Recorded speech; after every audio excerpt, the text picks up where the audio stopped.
Hi everyone, welcome back.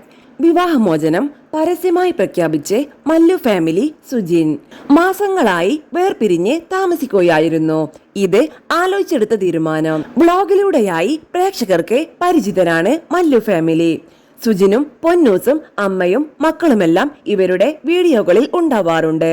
കടുത്ത പ്രതിസന്ധികളിൽ നേരിട്ടായിരുന്നു Sujin മുന്നേറിയത്. Auto ഓടിക്കുന്നത് മുതൽ എല്ലാ പണികളും ചെയ്തിട്ടുണ്ട്.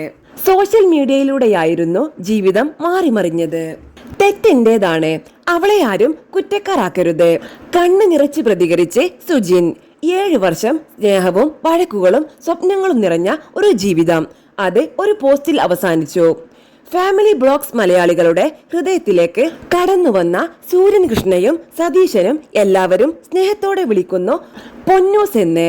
വേർപിരിയുകയാണെന്ന് വാർത്ത സോഷ്യൽ മീഡിയയിൽ പടരുമ്പോൾ അതിനൊപ്പം പടർന്നത് വിമർശനങ്ങളുമായിരുന്നു. പക്ഷേ ആ വിമർശനങ്ങളുടെ ഭാരം മുഴുവൻ പൊന്നൂസിന്റെ മേൽ വീഴുന്നത് കണ്ടപ്പോൾ മൗനം പാലിക്കാനായില്ല. തെറ്റെന്റേതാണ്, അവളെ ആരും മോശക്കാരിയാക്കരുത്. പൊന്നൂസ് നല്ല കുട്ടിയാണ്. പുതിയ വീഡിയോയിൽ പറഞ്ഞത് ഇതായിരുന്നു.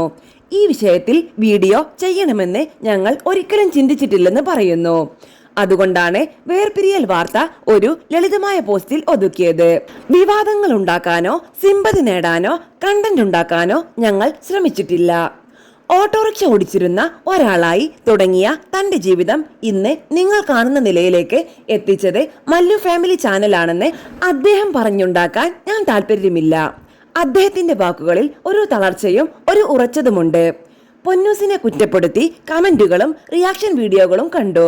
പക്ഷേ സത്യമല്ല ഒരിക്കലും. അവളെ കുറിച്ച് മോശം പറയാൻ ഞാൻ തയ്യാറല്ല. ഞങ്ങൾക്ക് ഒരുമിച്ച് മുന്നോട്ട് പോകാൻ കഴിയാത്തതിനാലാണ് വേർപിരിയാൻ തീരുമാനിച്ചത്. പെട്ടെന്നെടുത്ത തീരുമാനമല്ല.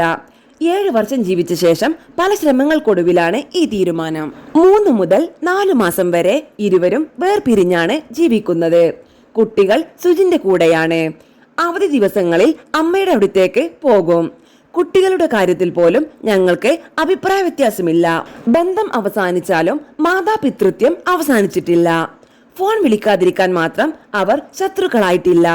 കുട്ടികളുടെ കാര്യങ്ങൾ സംസാരിക്കാറുണ്ട്. ആ സൗഹൃദം തുടരും. ഇനിയും ഞങ്ങളെ ഒരുമിച്ച് കാണാം. അടിപിടിയോ വൈരാഗ്യമോ ഒന്നുമില്ല. അവളെ മോശക്കാരിയാക്കി ആഘോഷിക്കുന്നവർക്കുള്ള മറുപടിയാണ് ഈ വീഡിയോ. എന്റെ ഭാഗത്തു നിന്നുള്ള തെറ്റാണ്. അതിന്റെ പേരിൽ അവളെ ആരും കുറ്റപ്പെടുത്തേണ്ട ആവശ്യമില്ല. സോഷ്യൽ മീഡിയയിൽ അറിയപ്പെടുന്നവർ ആയതുകൊണ്ടാണ് ഈ വിവരം പങ്കുവച്ചത്. അല്ലെങ്കിൽ ഇത് സ്വകാര്യമായി തന്നെ ഒരു ബന്ധം അവസാനിച്ചേക്കാം. പക്ഷേ ബഹുമാനം അവസാനിക്കേണ്ടതില്ല. വാക്കുകൾ ഇപ്പോൾ മീഡിയയിൽ ചർച്ചയാവുകയാണ്.